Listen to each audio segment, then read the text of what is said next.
Reporters TV ન્યૂઝમાં આપનું સ્વાગત છે। ઝઘડિયા જીઆઈડીસી પોલીસ મથકે આપ નેતાઓ વિરુદ્ધ એફઆઈઆર મામલે સીસીટીવી ફૂટેજ સાચવી રાખવા રજૂઆત કરાઈ। વાલિયાના રજનીકાંત વસાવાએ ઝઘડિયા જીઆઈડીસી પોલીસ ઇન્સ્પેક્ટરને લેખિત અરજી કરી પોલીસ સ્ટેશનના તારીખ 27/4/2026 થી 29/4/2026 સુધીના તમામ સીસીટીવી ફૂટેજ સાચવી રાખવા માંગ કરી છે। અરજીમાં જણાવાયું છે કે આમ આદમી પાર્ટીના ધારાસભ્ય ચેતરભાઈ, જિલ્લા પ્રમુખ પિયુષભાઈ અને રજનીકાંત વસાવા વિરુદ્ધ રાજકીય ઇશારે એફઆઈઆર નોંધવામાં આવી છે। મેટ્રોપોલિટન કંપનીમાં બનેલી બ્લાસ્ટની ઘટના મુદ્દે આગામી સમયમાં કોર્ટ મારફતે કાર્યવાહી કરવાની હોવાથી પીડિત પરિવારને ન્યાય અપાવવા માટે જવાબદાર અધિકારી તરીકે ફૂટેજ સુરક્ષિત રાખી કોર્ટમાં રજૂ કરવા નમ્ર વિનંતી કરવામાં આવી છે। આજે વાત કરવી છે ઝઘડિયા જીઆઈડીસીમાં આવેલ મેટ્રોપોલિટન કંપનીના માટે જે ઘટના ઘટી એ ખૂબ દુઃખદ ઘટના છે। 23 તારીખે જે 16 જેટલા કામદારોને જે રીતે ગંભીર રીતે જે દજાયા છે અને કંપનીમાં જે બ્લાસ્ટ થયો એ પછી 3 લોકોના આજે મૃત્યુ થયા છે। અગાઉ 2 લોકોના અને આજે ત્રીજા એક વ્યક્તિનું પણ આજે મૃત્યુ થયું છે। ત્યારે આ વિડીયોના માધ્યમથી હું એમને શ્રદ્ધાંજલિ અર્પણ કરું છું।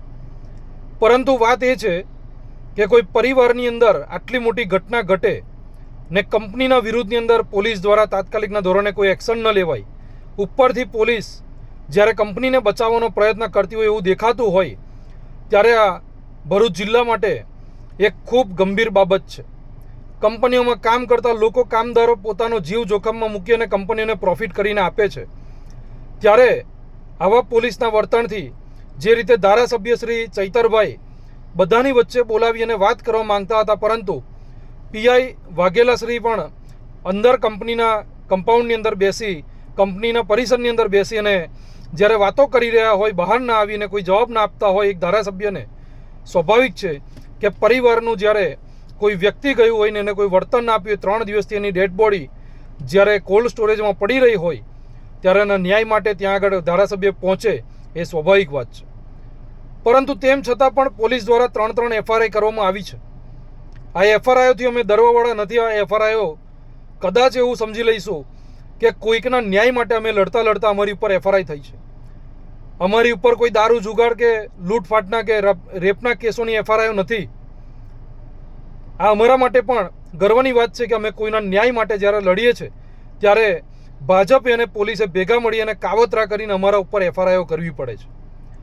ત્યારે મારી પાસે 25 તારીખના રાતના જે મેનેજિંગ ડાયરેક્ટર સાથે જે વાતચીત થઈ છે એના ઓડિયો પણ છે, એનો વિડીયો પણ છે।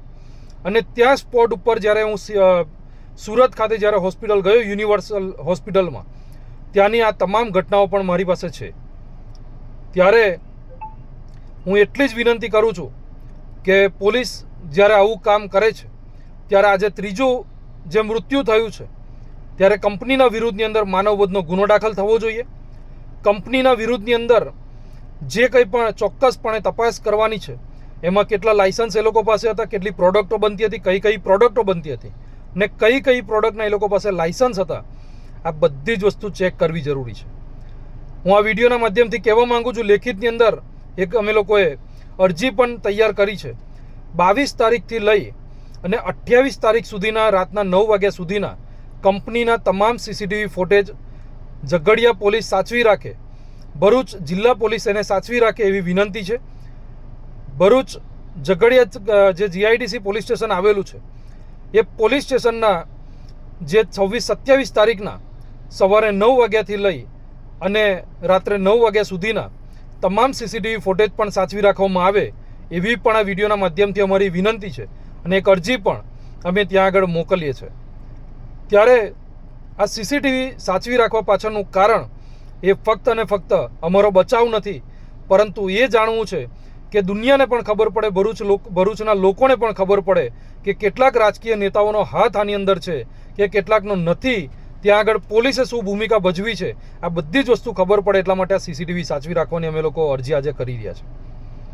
ત્યારે અમે આશા રાખીએ છીએ, અમને જે ન્યાયતંત્ર છે એની ઉપર તો પૂરેપૂરો ભરોસો છે, આજે નહીં તો કાલે અમને ન્યાય તો મળશે। પરંતુ જ્યારે અમે જનતાના ન્યાય માટે જ્યારે લડત લડતા હોય ને આવી ખોટી એફઆરઆઈઓ કરવામાં આવતી હોય, કાવતરાઓ કરવામાં આવતા હોય, એ ખરેખરની અંદર ભરૂચની જનતા માટે અને ભરૂચ જીઆઈડીસીમાં કામ કરતા જેટલા પણ કામદારો છે એ લોકો માટે ખૂબ દુઃખની બાબત છે। આજે અમારા ઉપર એફઆરઆઈ એટલા માટે કરવામાં આવે છે કે અમે જ્યારે આવા પરિવારોને ન્યાય આપવા માટે જ્યારે કંપનીઓ સાથે લડીએ છીએ ત્યારે એ લડતો અમારી બંધ થઈ જાય, કંપનીની અંદર કામ કરતો વ્યક્તિ કામદારને ન્યાય મળતો બંધ થઈ જાય એટલા માટેના કાવતરા કરી રહ્યા છે.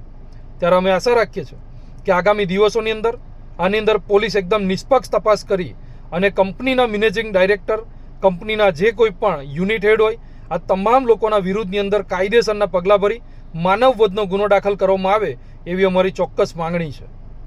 અસ્તુ. ભારત માતા કી જય. જય જય ગરવી ગુજરાત.